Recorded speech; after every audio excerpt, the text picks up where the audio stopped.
সত্যি এ যেন এক বিষণ্ণ রাজকন্যার গল্প। মাত্র 15 বছর বয়সে জিতেছিলেন বেস্ট প্লেব্যাক সিঙ্গারের পুরস্কার। ফিল্মফেয়ারের ইতিহাসে যেটা ছিল প্রথম, তাও আবার একজন পাকিস্তানি হিসেবে। লন্ডনের ওয়েম্বলে স্টেডিয়ামের মতো বিশাল ভেন্যু তার কনসার্ট দেখার জন্য সোল্ড আউট হয়ে যেত। এমনকি স্বয়ং অমিতাভ বচ্চন ছিলেন তার ফ্যান। নাজিয়া হাসানের নাম হয়তো জেনজি জেনারেশনের অনেকেই শোনেননি, কিন্তু আর যে সে কই মেরে জিন্দেগি মে আয়ে বা ডিস্কো দেওয়ানের মতো গানগুলো শোনেনি এমন খুব একটা কাউকে খুঁজে পাওয়া যাবে না। এই ভিডিওতে আমরা জানবো নাজিয়া হাসানের অজানা গল্প।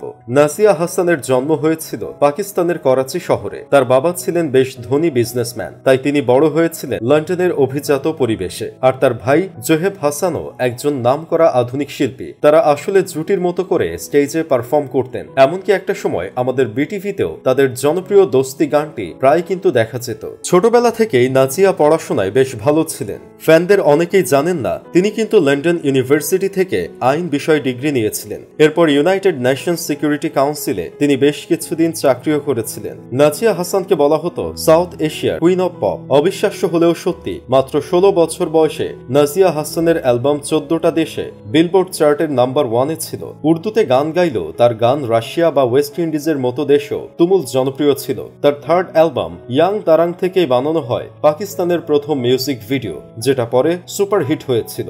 নাজিয়ার জীবনের সবচেয়ে বড় ভুলটা ছিল মির্জা ইশতিয়াক বেগ নামের এক পাকিস্তানি ব্যবসায়ীকে বিয়ে করা। এই লোকের মতো বদমাইশ আর দুটো হয় না। এর আগেও সে আরো 2টা বিয়ে করেছিল, যা সে নাজিয়ার কাছে গোপন করেছিল। আসলে সে নাজিয়াকে বিয়ে করেছিল টাকার লোভে। এমনকি এই বিয়ের পরেও সে লাহোরের এক নায়িকা শাজিয়ার সাথে পরকীয়ায় জড়িয়ে পড়ে। 5 বছরের বিবাহিত জীবনে নাজিয়া একদিনের জন্য শান্তি পাননি। এই চরম অশান্তির মাঝেই জানা যায় নাজিয়ার শরীরে বাসা বেঁধেছে মরণঘাতী ক্যান্সার। সারা জীবন নিজের দুর্ভাগ্যের সাথে লড়াই করে গেলেও লাং ক্যান্সারের 4th স্টেজকে তিনি আর হারাতে পারেননি। নিজের অপূর্ব গান দিয়ে কত মানুষকে তিনি আনন্দ দিয়েছেন। অথচ তিনি মাত্র 35 বছর বয়সে একজন দুঃখী মানুষের মতো চিরতরে হারিয়ে গেলেন। দুর্দান্ত গান গাওয়ার পাশাপাশি নাজিয়া ছিলেন অসাধারণ রূপসী। এজন্য তাকে অনেক বিগ বাজেট মুভিতে অফার দেওয়া হয়েছিল। এমনকি আমির খানের সাথে কিয়ামত সে কিয়ামত তকেও তাকে কাস্ট করার কথা ভাবা হয়েছিল। কিন্তু পপ সিঙ্গার হলেও নাজিয়া ছিলেন খুবই লাজুক স্বভাবে, তাই বিগ স্ক্রিনে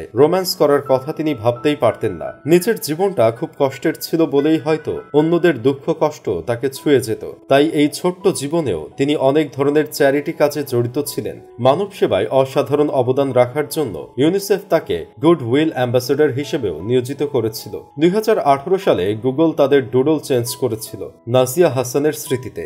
আজ এখানেই শেষ করছি। আপনার মতামত কমেন্টে জানাতে পারেন। আরো নতুন নতুন ইনফরমেটিভ ভিডিও পেতে আমাদের পেজটি ফলো দিয়ে রাখুন। এতক্ষণ সঙ্গে থাকার জন্য ধন্যবাদ।